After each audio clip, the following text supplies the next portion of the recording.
Bagi saudara-saudara, tema ibadah kita ialah mengucap syukurlah untuk kemuliaan Allah. Berhubung dengan tema ini, maka sebagai nats pembimbing dari 1 Korintus 1 ayatnya yang keempat, aku senantiasa mengucap syukur kepada Allahku karena kamu, atas kasih karunia Allah yang dianugerahkannya kepada kamu dalam Kristus. Marilah berdoa. Bapa Sorgawi, Bapa di dalam nama Tuhan Yesus Kristus, Juru Selamat kehidupan kami, di hari Minggu yang indah dan mulia ini, kami datang tunduk di hadapan kekudusan hadirat-Mu. Di tengah persekutuan beribadah di hari Minggu yang indah dan mulia di rumah-Mu yang kudus, kami menyembah, memuji, memuliakan Engkau. Oleh karena dalam tumpunan tangan-Mu yang kuat dan penuh kuasa, kami boleh melewati perjalanan waktu, dan kami ada dalam keadaan selamat menikmati anugerah di minggu baru yang Tuhan sediakan untuk kami jalani, kami maknai, dan kami nikmati sesuai kehendak-Mu. Mengawali langkah juang kehidupan kami di sepanjang minggu ini, maka kami beribadah kepadamu. Kami mohon Tuhan layakkan kami, dan kiranya ibadah ini berlangsung hanya di dalam nama Allah Bapa dan Anak dan Roh Kudus. Kami siap ya Tuhan untuk menerima kebenaran firman-Mu melalui pemberitaan dari dalam Alkitab. Karena itu kami mohon, dalam kelemahan dan keterbatasan kami, Engkau kiranya menguasai kami dengan Roh-Mu yang kudus, menganugerahkan hikmat surgawi bagi kami, sehingga firman yang akan kami baca dan kami renungkan bersama-sama tidak lalu begitu saja, tetapi tertanam dalam hati dan pikiran kami, bertumbuh dalam akal budi kami, dan menghasilkan buah-buah kebenaran dalam praktek kehidupan beriman yang memuliakan Tuhan. Karena itu mampukan kami untuk mengerti, memahami firman-Mu, sehingga kami memberlakukan itu dalam kehidupan kami hari lepas hari. Hamba-Mu yang dalam segala kelemahan keterbatasan berkenan dipakai oleh Tuhan, kiranya Tuhan juga kuasai dengan Roh-Mu. Taruh setiap kata firman-Mu dalam bibir mulut hamba-Mu ini, sehingga kebenaran yang dari Tuhan itulah yang disampaikan untuk menjadi kekuatan dan berkat bagi kami yang menikmati persekutuan ibadah saat ini, dan kami bawa pulang untuk kemudian jadi berkat bagi orang-orang di sekitar kami. Maka Engkau berfirman bagi kami Bapa, kami menyambutnya hanya di dalam nama Tuhan Yesus Kristus, Juru Selamat firman kehidupan bagi kami. Amin. Salam sejahtera dalam kasih Tuhan Yesus Kristus bagi kita. Shalom. Damai di hati. Biasa bulan Juli, torang warga jemaat dan masyarakat yang ada di tanah Minahasa Raya merayakan hari pengucapan syukur.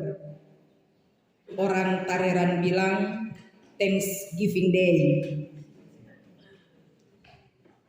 Tetapi karena pertimbangan orang masih ada di masa pandemi karena COVID-19 yang belum usai, bahkan ada tren cenderung bertambah beberapa waktu terakhir ini, maka pemerintah Provinsi Sulawesi Utara bersama dengan FKUB Provinsi Sulawesi Utara dan Badan Pekerja Majelis Sinode Gemim memutuskan untuk pengucapan syukur harinya ditunda pada bulan September serangkaian dengan hari ulang tahun Provinsi Sulawesi Utara. Ada yang marah-marah di medsos. So tak biasa kok pengucapan Juli, siapa mau tunda-tunda. Kalau September itu seoras pasang lampu Natal. Itu cuma hari pengucapan syukur.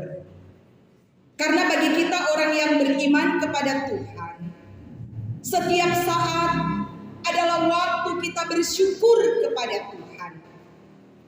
Karena Tuhan pe baik nak dapat bilang, Tuhan pe berkat nak dapat hitung, Tuhan pe kasih setia tidak berkesudahan.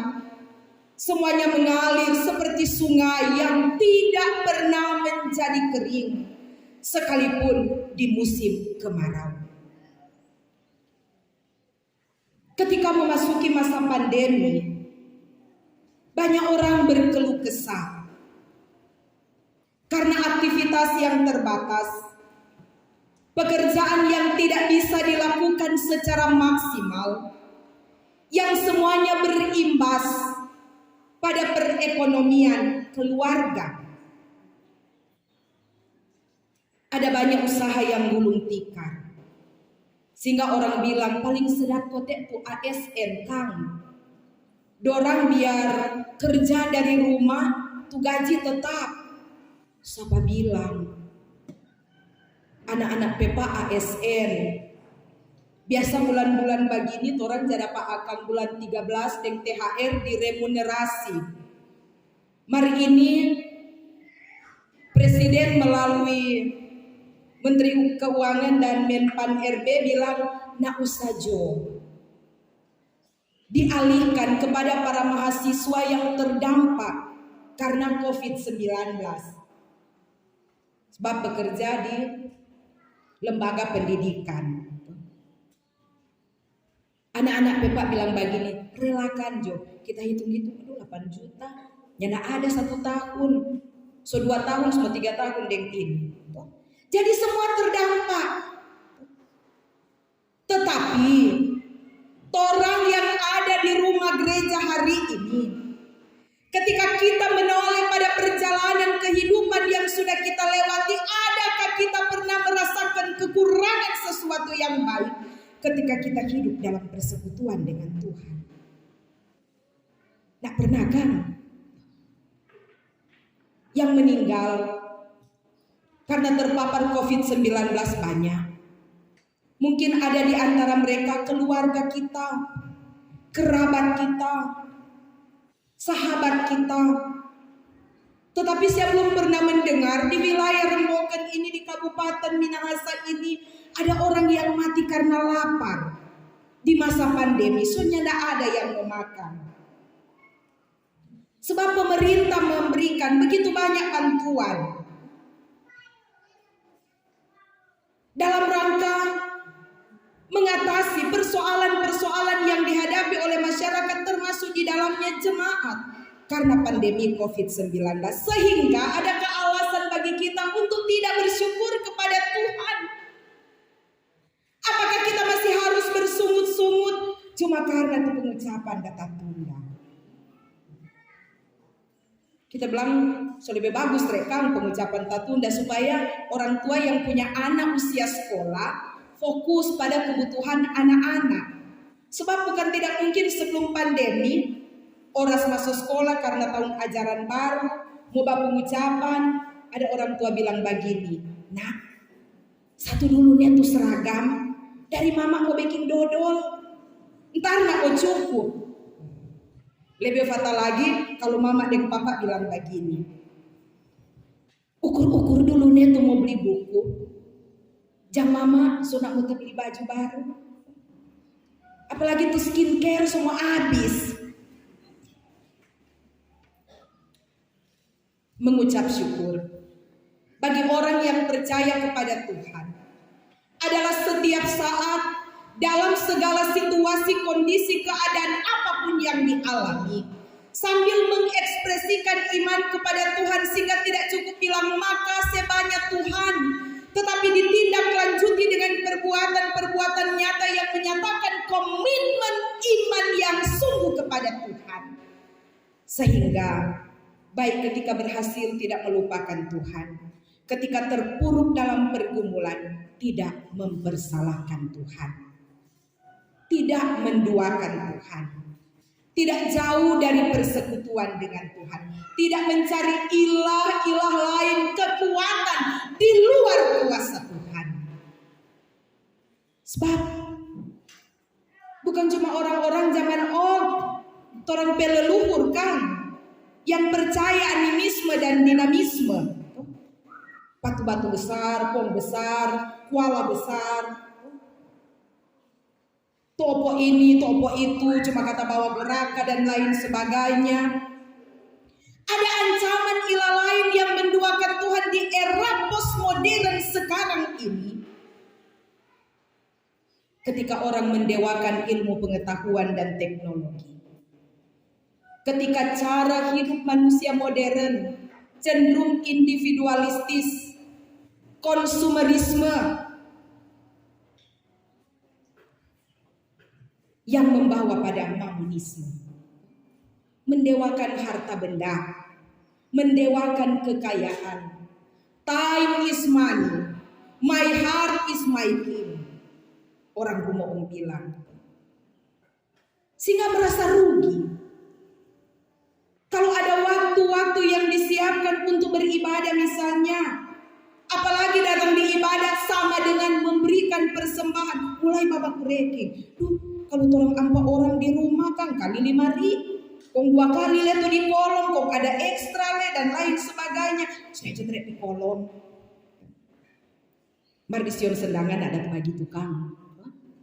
Semua rela memberi karena itu adalah ekspresi syukur Tuhan sudah edukasi akan 4 orang kan. Ada bahaya yang menjadi tanda awas penyembahan berhala di era sekarang ini. Dan itu harus kita sikapi dengan bijak agar supaya jangan menyeret kita jauh dari Tuhan, membawa kita pada penyesatan yang membuat kita kehilangan identitas diri sebagai orang percaya yang telah ditebus dan diselamatkan oleh Tuhan. Sebagaimana yang disampaikan oleh Rasul Paulus kepada jemaat Kristen yang ada di kota Korintus. Ini Korintus katut memang kota metropolitan, kota pelabuhan. Sama dengan kalau orang di sini Bitung kan. Orang dari berbagai tempat, suku bangsa dan bahasa ada di Korintus. Karena kota metropolitan menjadi pusat perekonomian, perdagangan, tetapi juga pusat politik, pendidikan, kebudayaan, termasuk filsafat-filsafat yang berkembang sehingga bukan cuma memberikan keuntungan bagi orang-orang yang ada di sana, termasuk jemaat Kristen, melainkan juga menghadirkan tantangan terhadap kehidupan beriman dari orang-orang percaya yang ada di kota Korintus. Pertama, bahaya penyembahan berhala. Di kota Korintus ada kuil-kuil penyembahan terhadap dewa-dewi, termasuk di dalamnya Dewi Afrodit yang sangat terkenal, serta juga Apollo. Ada perdebatan antara mereka yang menyembah dewa-dewi, tetapi juga mereka yang telah menjadi percaya kepada Yesus Kristus sebagai buah dari pemberitaan Injil Rasul Paulus, dan kemudian ada sebagian komunitas Yahudi, orang-orang Israel yang masih menganut agama Yahudi, tentang mana itu paling betul, ibadah yang paling benar. Sehingga Paulus bilang cuma ibadah kepada Tuhan, cuma menyembah Allah di dalam Yesus Kristus, itulah kebenaran mutlak, kebenaran yang hakiki, kebenaran satu-satunya. Termasuk ketika jemaat menghayati perayaan perjamuan kudus. Jangan ada makan roti, minum anggur dalam perjamuan asa yang kudus, mengingat tubuh dan darah Kristus yang dikorbankan untuk menebus dan menyelamatkan umat manusia. Kok masih ada pergi di perjamuan lain-lain? Perjamuan kepada dewa-dewi ini boleh tuh begitu. Sinkretisme itu. Kalau percaya pada Tuhan, cuma pada Tuhan. Jangan menduakan Tuhan. Firman Tuhan bilang Allah itu Allah yang maha kasih, tetapi Allah yang cemburu, tidak mau diduakan. Coba orang kang suami atau istri, kong orang bercerita biar belum ada bukti. Ada pil, bukan pil ubah, pria idaman lain, ada will, wanita idaman lain. Dia bilang melakor deng pebinor kan. Sakit gak tuh hati? Dalam kehidupan normal rumah tangga sama mau bilang makasih banyak kita pe istri atau kita pe suami dah bahungger. Nah ada kan? Kita pernah dengar ada seorang ibu bilang begini, pada pe suami, kalau kita dapat tahu ngana bahungger kita mutilasi pangan. Kita bilang itu kan tuh dia pe sikap, berarti dia mau. Apalagi sekarang kan dong bilang tuh pelakor itu seluar biasa, kurang dia datang di rumah. Cemburu enggak? Bukan dia cemburu kan, lebih dari cemburu. Begitu juga Tuhan Allah, dia tidak mau diduakan. Masakan bilang percaya kepada Allah di dalam Kristus, kok masih datang di kuil-kuil, merayakan perjamuan kudus, makan roti dan minum anggur untuk mengingat tubuh dan darah Kristus, masih hadir-hadir di perjamuan lain. Kalau masa sekarang kan bilang ada tuh perjamuan tanpa tata cara. Perjamuan tanpa tata cara. DP anggur bukan anggur sakramen, DP roti bukan roti sakramen toh, DP anggur lain, DP roti tuh jatola-tola, agung abis itu beribut-ribut di jalan, pulang di rumah, huru-hara dengan anggota keluarga. Mari sion sendangan ada tuh begitu kan. Mari tanpa lain toh bapak-bapak. Tidak boleh. Cuma fokus pada Tuhan. Arahkan mata iman hanya kepada Yesus Kristus, Tuhan dan Juru Selamat yang telah menebus dan menyelamatkan. Sehingga ada penghayatan yang sungguh, oh ini darah Kristus, ini tubuh Kristus yang disimbolkan dengan roti dan anggur yang telah dikorbankan untuk menebus dan menyelamatkan umat manusia, sehingga mereka yang percaya tidak lagi berjalan pada kebinasaan, tetapi sedang menyongsong kehidupan kekal dalam kerajaan surga karena karya penyelamatan Allah di dalam Yesus Kristus. Bukan abal-abal kotek kamu. Tuhan Yesus pengorbanan. Bukan cuma dia bilang kasih sebagian, tetapi dia memberikan dirinya seutuhnya. Jadi Paulus bilang bagaimana mau respon? Beriman dengan sungguh. Jangan duakan Tuhan, tetapi juga mengucap syukur dengan cara yang berkenan kepada Tuhan. Apa yang harus disyukuri? Pertama, karya penyelamatan Allah. Kemudian berkat-berkat yang tidak berkesudahan yang dialirkan dalam kehidupan setiap umat yang dikasihinya, serta pertolongan dalam situasi-situasi sulit dan mendesak yang dihadapi dan dialami oleh umat Tuhan. Luar biasa. Sempurna Tuhan pekerjaan. Bukan cuma memberi berkat, bukan cuma menolong dalam kesesakan, tetapi yang paling utama menganugerahkan keselamatan bagi setiap anak-anaknya yang dikasihi oleh Tuhan. Kemudian Paulus juga mengingatkan, nak usah terlibat dalam perdebatan-perdebatan receh tentang apa tuh orang jamakan dan dorang jamakan. Sebab kalau begitu tidak akan ada habisnya. Orang yang tidak makan menganggap itu kebenaran, orang yang makan menganggap itu kebenaran. Kalau orang mau baku ambil, tempo apa mau kelar?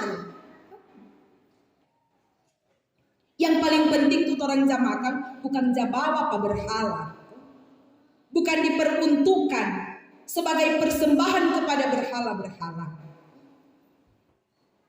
Apa yang kita makan, kita terima sebagai berkat Tuhan. Kita syukuri sebagai berkat Tuhan. Dalam kehidupan ini, maka itu ada tanda awas kan. Biar diperbolehkan, mari ukur sesuai standar kesehatan. Jangan tahu-tahu hipertensi, dah begitu RW 2 porsi. Tahu-tahu koles, tutin orang sak kesedap so 3 kali saya panas. Saya kok belum pengucapan kan.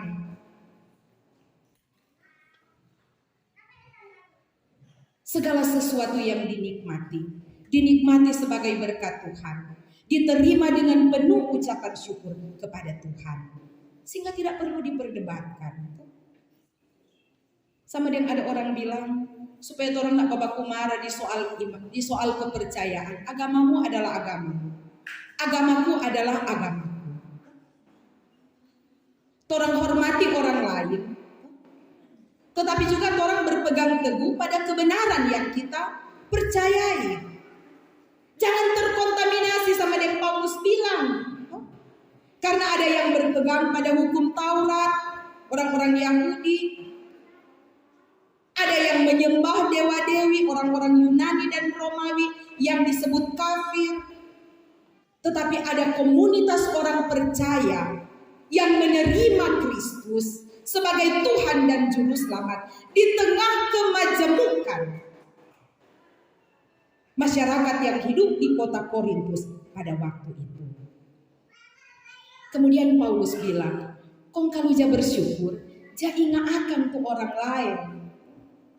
Jangan orang dah bilang, makasih banyak Tuhan, Tuhan pe berkat kita luar biasa. Tuh orang pe firman cuma antara dinding. Hari-hari kasihan kurang ada makan ubi lantaran nak dapat beli beras. Orang lupa akam. Orang turage, pe banyak sekali cuma 4 orang di rumah, 3 kilo dah baking, akhirnya lepas pamoli.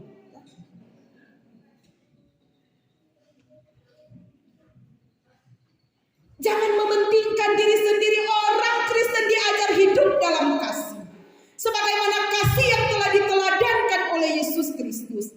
Dan karena itu jangan menjadi egois, jangan menjadi individualistis, tetapi memperhatikan sesama, memperhatikan orang lain, mengutamakan kepentingan bersama bagi kemuliaan nama Tuhan. Bukankah tuh ingatkan orang lain supaya orang jadi susah? Tetapi Paulus bilang, semuanya diarahkan untuk kemuliaan nama Tuhan. Sebab tidak mungkin ada orang mengatakan, ya saya mengasihi Tuhan, hidup bersyukur kepada Tuhan, kemudian tutup mata terhadap realita yang dihadapi oleh orang lain. Karena itu kote orang percaya diingatkan, hidup mesti baku-baku baik kan. Sebab nak ada rugi kalau orang baku-baku baik, nak ada keuntungan kalau orang baku-baku marah. Apalagi baku-baku marah itu kongsu sampai tabawa di ibadah. Duh, karena kok tak pasti itu tanta sana mau ibadah kolom pada sudah jauh tinggi. Dalam pengantar sebelum pengakuan dosa tadi kan, hukum yang terutama dan yang pertama, kasihi Tuhan, kasih sesama manusia. Baku-baku ampun, baku-baku kasih maaf. Tetapi juga jangan menyimpan permintaan maaf terhadap orang lain kalau orang tahu susah. Jangan so tahu salah, ada sel-sel betul. Sebab seringkali orang, oh dia kuat, mana nak pernah lihat diri sendiri.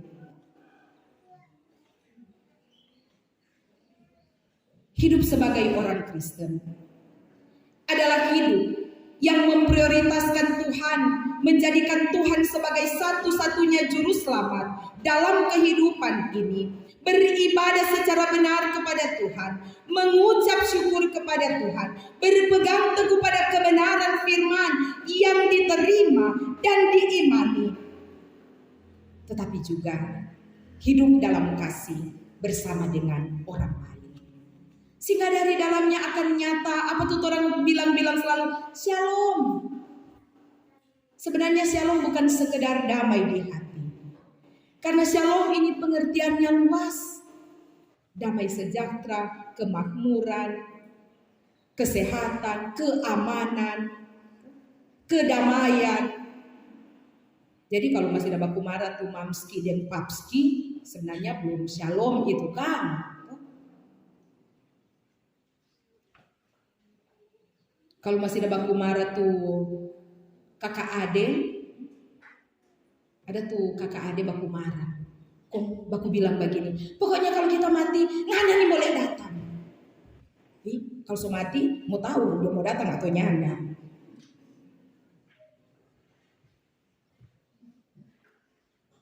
So tahu siapa lebih dulu mau mati. Mau lihat babaku marah, mesti saling memperhatikan. Baku-baku baik, baku-baku bantu. Toh? Karena untuk itulah kita dipanggil dan dipersekutukan sebagai jemaat Kristus, kata Paulus dalam firman Tuhan. Sehingga ketika menjalani kehidupan sebagai umat Tuhan di tengah kepelbagaian atau perbedaan yang ada, maka orang-orang Kristen yang ada di kota Korintus diharapkan jadi kesaksian dan berkat untuk menyatakan tentang pekerjaan-pekerjaan agung Tuhan yang telah menyelamatkan di dalam Yesus Kristus sebagai satu-satunya juru selamat atau Mesias yang sudah datang ke dalam dunia ini. Dan panggilan Tuhan bagi jemaat Kristen yang ada di kota Korintus menjadi panggilan for orang semua yang hidup di kekinian zaman ini. Kalau orang-orang dulu percaya animisme, dinamisme, masyarakat yang hidup di era postmodern sekarang ini, termasuk di dalamnya jemaat Kristen, diperhadapkan dengan tantangan yang luar biasa. Mamonisme, mendewakan ilmu pengetahuan dan teknologi. Ada orang, dia lebih sayang tuh sinetron, tuh bola kaki, tuh tinju yang ditayangkan di televisi daripada mau datang ibadah. Tunggu, so dia seru-seru tuh apa tuh so Ricky Sobrenti lantaran DP pemain masuk pasti ikatan cinta ke apa tuh. Kalian tahu kurang karena ada berapa mama muda dan so potong rambut. Dia penghuni sama ada potong rambut, sama dengan tuh apa kata di sinetron. Kenapa papa nak masuk gereja? Nyak tak bangun, soalnya gua tuh Liga Champion kurang daklar hampir siang. Nah ini semua Piala Dunia Qatar kan. Saya Italia, bye-bye. Ada pendukung Italia sini. Kita kok Italia dan Argentina.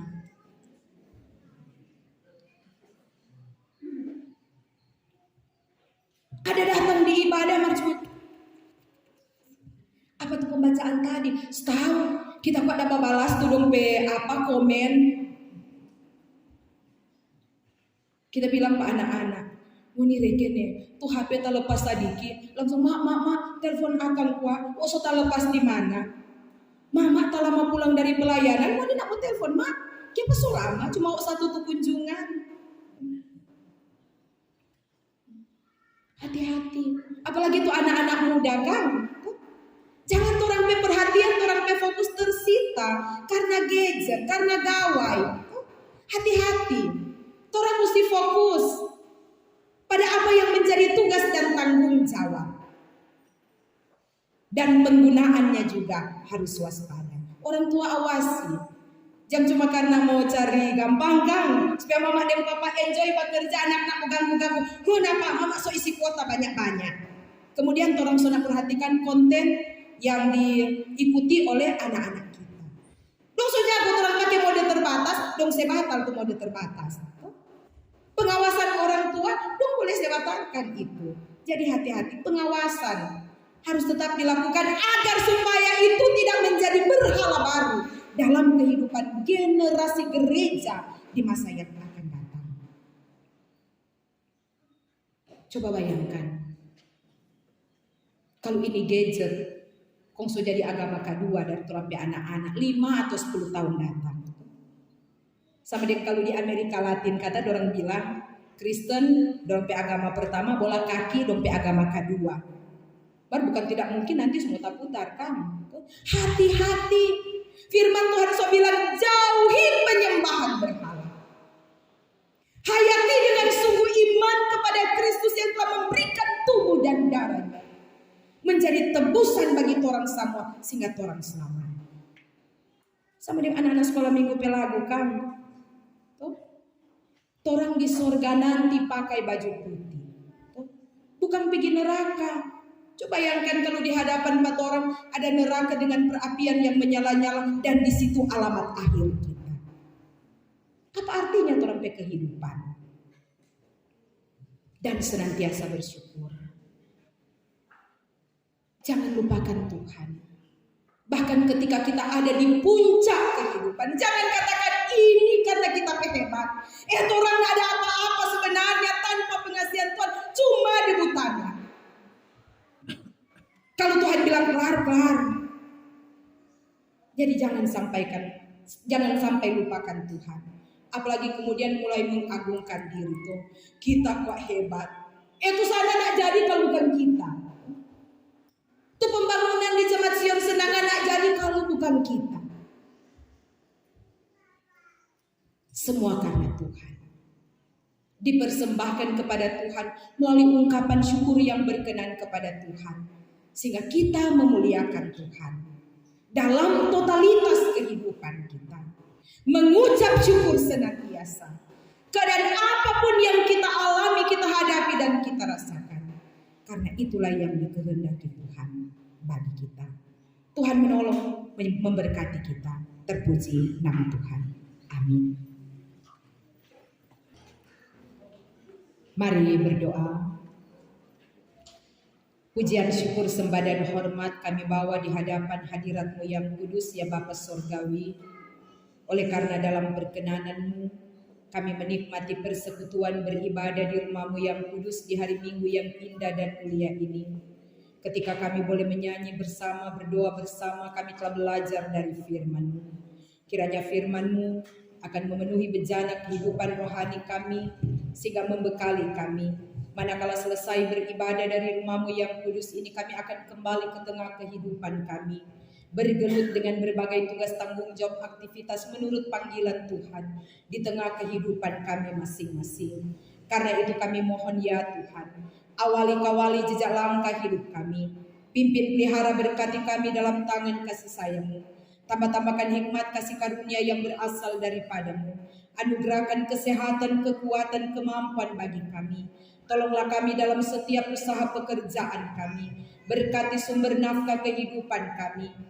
Buka mata pencaharian kami. Kuduskan tempat di mana kami bekerja, berjuang, berusaha. Sambil Kau jaga lindungi kami dalam setiap perjalanan yang kami tempuh.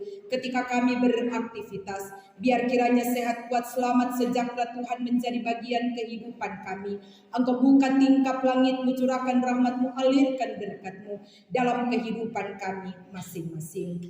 Bapa Sorgawi, diberkatilah persekutuan keluarga kami. Tanggung jawab kami sebagai suami istri, sebagai orang tua, menata layani kehidupan keluarga, membangun persekutuan rumah tangga Kristen yang memuliakan Engkau, memperjuangkan kesejahteraan kehidupan keluarga kami, membesarkan mendidik anak-anak kami secara Kristen, mempersiapkan masa depan mereka. Tuhan tolong kami sehingga segala sesuatu yang Tuhan amanatkan kami kerjakan sebagai suami istri, sebagai orang tua di tengah keluarga dapat kami laksanakan karena campur tangan Tuhan semata-mata. Diberkatilah anak-anak kami di masa pertumbuhan perkembangan mereka, di usia balita dan kanak-kanak, anak-anak kami yang beranjak dewasa di masa remaja mereka, anak-anak kami di usia kepemudaan mereka. Tuhan, bentuk mereka seturut kehendak-Mu menjadi generasi ilahi yang takut akan Engkau. Berkati proses pertumbuhan perkembangan anak-anak kami. Berkati masa remaja dan pemuda mereka. Berkati pendidikan mereka. Berkati pekerjaan yang ditekuni. Buka-buka jalan bagi mereka yang memperjuangkan untuk mendapatkan pekerjaan. Sehingga anak-anak kami menjadi insan-insan beriman, berilmu, berpelayanan. Yang sungguh menyenangkan hati Tuhan. Menjadi sukacita kebanggaan kami orang tua dan keluarga. Tetapi juga melanjutkan pelayanan gereja ke depan. Bagi kepujian dan hormat nama Tuhan. Bapa Sorgawi, berkati orang-orang tua kami di masa lanjut usia, biar kiranya terpelihara dalam kasih setia Tuhan. Kaum keluarga kami yang terpisah jauh dengan kami, karena berada di luar Remboken, berada di luar daerah, bahkan mungkin berada di luar negeri, di tempat mana mereka ada. Tuhan jaga, pelihara, lindungi mereka, sebagaimana Engkau menyertai kami di sini. Selamat sejahtera Tuhan, menjadi bagian kekasih-kekasih kami di tempat yang jauh. Dalam satu iman, harap dan kasih, kami tetap dipertautkan oleh Tuhan. Para janda, duda, anak-anak yatim piatu, Engkau hadir menjadi sahabat dan kekasih jiwa yang sejati, yang senantiasa menemani kehidupan mereka. Demikian juga yang bergumul, berbeban berat, apapun bentuk pergumulan itu, seberapapun berat beban yang sedang dipikul, oh Tuhan, Engkau yang akan memberikan kelegaan, Engkau yang akan mengangkat setiap beban kehidupan, Engkau yang akan memberikan jalan keluar dari pergumulan yang dihadapi, karena kami percaya Engkau jauh lebih besar dari setiap pergumulan dan beban hidup yang sedang kami alami dalam perjalanan kami sebagai umat-Mu. Tuhan, berkati kami semua yang boleh ambil bagian dalam ibadah ini, jemaat-Mu yang telah memberi diri, pelayan-pelayan yang boleh mengkoordinasikan ibadah di hari Minggu yang indah dan mulia ini, pemain musik, kantoria, tim multimedia, semuanya diberkati oleh Tuhan, agar supaya apa yang kami nyatakan dalam ibadah ini menjadi persembahan kami yang berbau harum di hadapan hadirat-Mu. Sambil Engkau kuduskan persembahan dalam bentuk uang yang kami beri, baik melalui kolekte maupun melalui sampul-sampul persembahan, terpakai untuk menopang kerja pelayanan gereja-Mu di tengah dunia ini, termasuk di Jemaat Sion Sendangan. Bapa Sorgawi, Engkau Tuhan atas dunia ini. Berkati bangsa dan negara kami. Tolonglah pemerintah kami, mulai dari pusat sampai di desa-desa. Maka terima kasih dan terima kasih Bapa. Seluruh keberadaan kehidupan kami, segenap usaha, tugas, pekerjaan, aktivitas kami di sepanjang minggu berjalan ini, harapan, kerinduan, cita-cita masa depan kami, gumul juang kami taruhkan hanya ke dalam tangan-Mu. Sambil kami mohon tuntunan, penyertaan, pemeliharaan Tuhan, sehat, kuat, selamat, umur panjang, rahmat dan berkat-Mu menjadi bagian kehidupan kami di sepanjang minggu ini, tetapi juga di hari-hari mendatang. Maka sendenkanlah telinga-Mu Tuhan, dengarkanlah seru doa kami ini, yang kami bawa hanya di dalam nama Tuhan Yesus Kristus, Juru Selamat, yang mengajar kami umat-Mu untuk berdoa demikian. Bapa kami yang di surga, dikuduskan nama-Mu, datanglah kerajaan-Mu, jadilah kehendak-Mu di bumi seperti di surga. Berikanlah kami pada hari ini makanan kami yang secukupnya, dan ampunilah kami akan kesalahan kami, seperti kami juga mengampuni orang yang bersalah kepada kami. Jangan membawa kami ke dalam pencobaan, tapi lepaskan kami daripada yang jahat, karena Engkaulah yang punya kerajaan dan kuasa dan kemuliaan sampai selama-lamanya. Saudara-saudaraku, perhatikanlah nasihat rasuli yang berikut ini. Bertekunlah dalam doa, dan dalam pada itu berjaga-jagalah sambil mengucap syukur. Berdoa jugalah untuk kami, supaya Allah membuka pintu untuk pemberitaan kami, sehingga kami dapat berbicara tentang rahasia Kristus yang karenanya aku dipenjarakan. Dengan demikian, aku dapat menyatakannya sebagaimana seharusnya. Hiduplah dengan penuh hikmat terhadap orang-orang luar, pergunakanlah waktu yang ada. Hendaklah kata-katamu senantiasa penuh kasih, jangan hambar, sehingga kamu tahu bagaimana harus memberi jawab kepada setiap orang. Sampaikanlah salam kepada saudara-saudara kita yang tidak dapat beribadah di saat ini. Mereka yang sakit, yang menemani atau merawat anggota keluarga yang sakit, orang-orang tua di lanjut usia yang tak berdaya, dan mereka yang dalam kesibukan yang tidak bisa ditinggalkan, dan terimalah berkat Tuhan. Kasih karunia Tuhan Yesus Kristus dan kasih Allah dan persekutuan Roh Kudus menyertai saudara sekalian.